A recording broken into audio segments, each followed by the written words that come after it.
Hi everyone, this is Angelina Torres. This is me and my group's inclusion workshop, Dyslexia Strategies for Success, created by Faith Hawkins, Angelina Torres, Emily Keller, and Braden Della. For our first slide is our formal definition. We decided to write two due to the fact that IDEA does not have a specific definition of dyslexia. Rather, we wrote the category that it would go under. And for our second part of our definition, we decided to take one from the National Institutes of Health, or the NIH. So, the Individuals with Disabilities Education Act, or IDEA, defines dyslexia as a type of specific learning disability, SLD, characterized by a disorder in one or more of the basic psychological processes involving an understanding or using language. While the National Institutes of Health, the NIH, describes dyslexia as a brain-based learning disability that specifically impairs a person's ability to read. Dyslexia is a lifelong disorder that affects reading and spelling due to its differences in how the brain processes language. Symptoms include difficulty with decoding words, spelling, sometimes math, and can manifest as reading below grade level or confusing similar-looking words. For our next slide, we have I wrote down three related laws that relate back to supporting individuals with dyslexia. For our first law is Individuals with Disabilities Education Act, IDEA. This federal law guarantees that all children with disabilities, including those with dyslexia, have access to free, appropriate public education. It requires that schools develop an individualized education program, or an IEP, for students who qualify, which outlines specific services and accommodations. This law basically allows them to all work at their own pace if needed and get that extra help that they need in classrooms. For our second law is Americans with Disabilities Act, or ADA. The ADA provides broad civil rights protection for individuals with disabilities in employment, public and private settings, and higher education. It mandates that employers and post-secondary institutions provide reasonable accommodation to enable individuals with dyslexia to perform essential functions or have equal access to educational programs. Basically, this one is they are all welcomed in all spaces, no matter if they have dyslexia or a different kind of disability or not. And they do get that access to everything that they need. For our last law is Section 504 of the Rehabilitation Act of 1973. It is an American legislation that guarantees certain rights to people with disabilities. It was one of the first U.S. federal civil rights laws offering protection for people with disabilities, including those with dyslexia. This one's important because it's one of the first laws that protects people with disabilities, and it's important to know the history of these laws to understand the other two. For our next slide, we have 3 ways to promote inclusion. For our first way to promote inclusion is to clarify or simplify written directions. Some directions are written in paragraph form and may contain units of information. These can be overwhelming to some students. The teacher can help by underlining or highlighting the significant parts of directions. Rewriting the directions is often helpful. This can help students who struggle with a lot of information in one place and gain that understanding of that information. By highlighting the specific parts, they only need to focus on one area. By rewriting it, it helps them still understand the previous written stuff, but understand it on their level of teaching, of learning. For our second way to promote inclusion is use an audio recording device. Directions, stories, and specific lessons can be recorded. The student can replay the tape to clarify understanding of directions or concepts. Also, to improve reading skills, the student can read the printed words silently as they are presented on tape. For this one specifically, students can replay the tape, go back and forth as much as needed, and they can work at their own pace, which is important for them when they have a lot of information and they struggle to understand all that information all at once. So they can replay whenever needed, and also allows the teacher more flexibility to work with more students at the same time.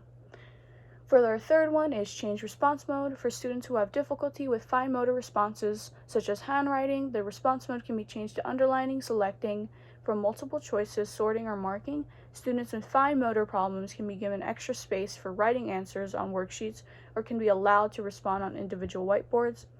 If the students themselves cannot write well due to having dyslexia, allowing them to still involve themselves and learn in the classroom by changing the answers to either multiple choice, underlining, or selecting really helps them understand those concepts and really helps them learn in the still the same classroom setting, and no changes need to be made for them around other individuals.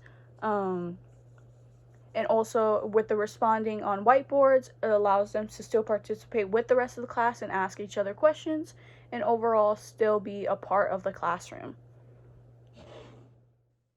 Hello, everyone. My name is Faith Hawkins, and I'm here to talk about 3 ways to address needs with students who have dyslexia, and then also 3 strategies we can use to help them. So, the first one I said is to ask the parents to share more information on their child. So, the parents know their child better than anyone. Communicating with them will help you learn about any other disabilities they might have so you know how you can assist them. This is also a great way to get to know your student on a personal level so you can build a relationship with them. Students are more likely to accept your help when they know they can trust you. So I think it's also important because even though we are helping their child, it's also important that they trust what we're doing and they can kind of step back and let us handle the situation. So that way, when they do communicate with their child, they know that we are doing what we're supposed to be doing. The second one is to find out what resources have worked for their child in the past. Learning about past successes can help teachers know exactly how to help their student. Teachers can start off using the same techniques and eventually create their own strategies to help challenge their students. And then the last one I said is to ask the student how they would like to be helped. Communicating with the student is very important. The student is able to tell the teacher where exactly they struggle and what their strengths are. Teachers should allow the student to share how they would like to be helped and what goals they have set for the semester. So I feel like these two kind of go hand in hand. So even though the child was succeeding with past strategies, I think it's important that teachers try to find new ways so that way we can challenge them and they're evolving while they're learning. And while they're evolving, we can also speak to the student and make sure that they are or that they do feel comfortable in what they're learning. And then when they set goals, they know where to aim. They know, okay, I succeeded in this part, I can move on and set new goals. I feel like it's a great way for them to feel good about themselves and know that they're accomplishing new things.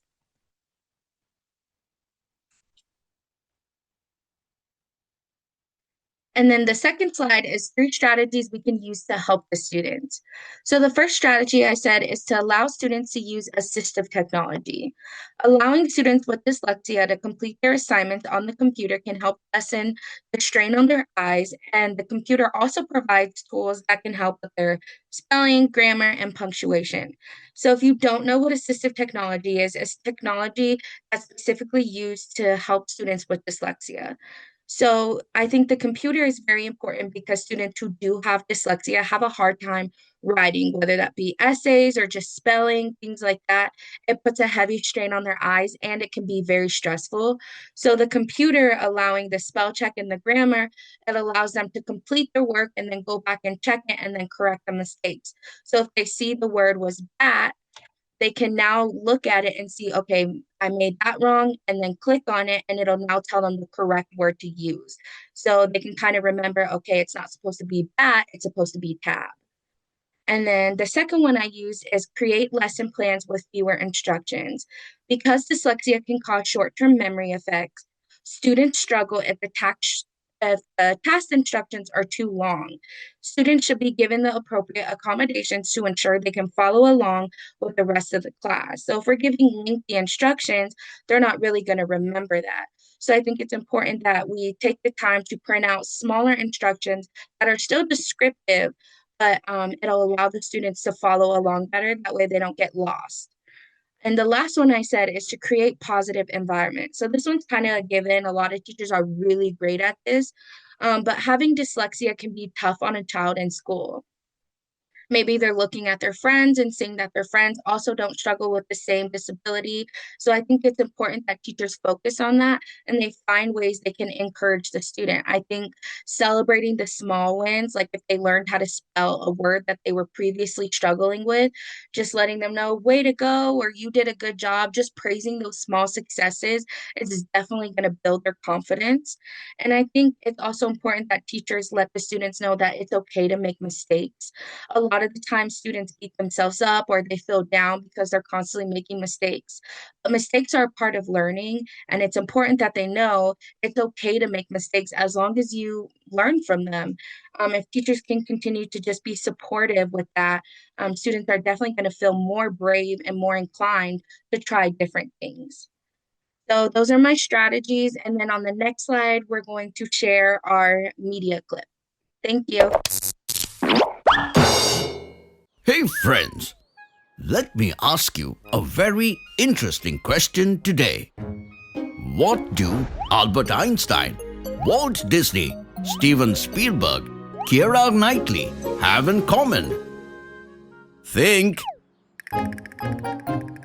Not sure? Well, the answer is that they are very famous, successful, and dyslexic. And what is that? In today's episode, let us learn about this neurological condition called dyslexia and spread awareness about it amongst our friends and family. Zoom in! We live in a world full of unique and different people. People with different eyes, hair, skin, that gives us distinctive personalities and functionalities. But there is one element that we all possess that looks the same but functions differently. And that is our brain, that can see and understand the world differently for different people. One of those ways is through the perspective of dyslexia that affects our ability to read, spell, write, and speak clearly. Unfortunately, people with dyslexia are often misunderstood as not so intelligent. But remember, my friends, that is not the case at all, as it has nothing to do with intelligence. And it's just their brains finding it challenging to process specific tasks at a reasonable speed. Yes, my friends, despite having normal and even high intelligence, a dyslexic person may show certain symptoms, such as difficulty in remembering the right names for things, problems with directions like telling right from left or up from down.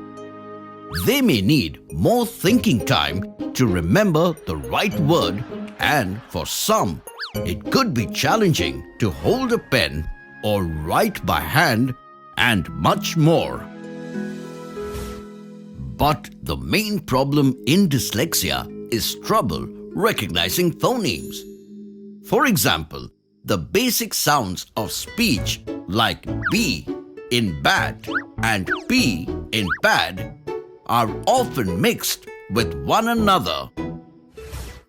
But the most crucial question is, what makes a dyslexic person so unique? Well, to know that, we need to enter their brain to analyze the whole situation. As we know, the brain is divided into two parts. The left hemisphere takes care of processing the language and is the more academic and logical side of the brain. And the right hemisphere is the more artistic and creative side of the brain. Scientists have studied that brains of those with dyslexia rely more on the right side of the brain and frontal lobe as compared to the brains of non-dyslexic people. This means when they read a word, it takes a longer route through their brain and can get delayed on the frontal lobe. And because of this neurological condition, they find it challenging to undertake tasks depending on the left hemisphere of the brain, such as reading, writing, solving math problems, etc. But here is the good news. A person with dyslexia may see things differently, but it could really work in their favor as well. Yes, even though they struggle with reading, they can be very good with painting, inventing things, singing, telling stories, and making people laugh. And eventually, just like many other successful and revolutionary dyslexics, they have the ability to see the bigger picture. Trivia time! Did you know the word dyslexia comes from two Greek words, dys, which means difficulty, and lexis, which refers to language or words. Also, the dyslexic brain is actually larger and typically much more creative than the average brain. Remember, my friends, next time if you see your friends or family members struggling with reading or writing, make sure to understand their situation and help them to realize that it's absolutely okay to be that way. Don't tease them or bully them, because you never know, you might be looking at tomorrow's Einstein or Da Vinci or Whoopi Goldberg, or even better, their unique self that has the power to change the world. Think about it. Until next time, it's me, Dr. Binox, zooming out. Hey kids, you liked my videos, didn't you? Before you go, don't forget to click on the subscribe button and the bell so you won't miss out on my latest videos.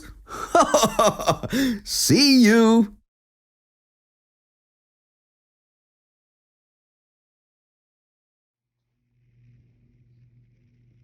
Next, we are going to be focusing on the physical, social, and emotional needs of dyslexic students. So first, we're going to start off with physical. Students with dyslexia often will need accommodations. These can range from helping with their motor skills, their writing skills, sensory skills, overall well-being, and more.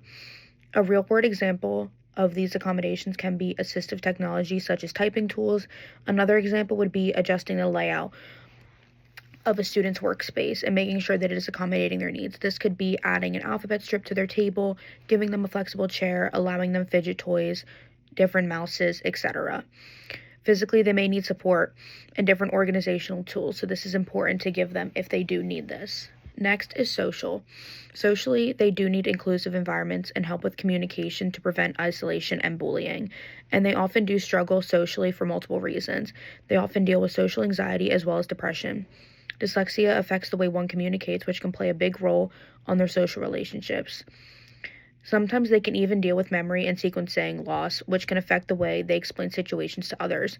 This causes a major strain and can ultimately lead to more intense needs emotionally and physically, such as anxiety or depression, as mentioned. Next, we are going to focus on emotional, which kind of plays into both social and physical. Dyslexic students also face much trouble with self-image, and this can create lots of feelings of failure and frustration in their minds. Also relating to social needs, this causes anxiety and triggers their flight or fight response. This can also turn into depression in more serious cases. It is important to try and recognize slight differences and report to a trusted friend, teacher, or a family member. It is also important that when you are helping a student with dyslexia, you are allowing them praise, giving them achievable goals, and professional help when it is needed. For the next slide, we are going to talk about community resources.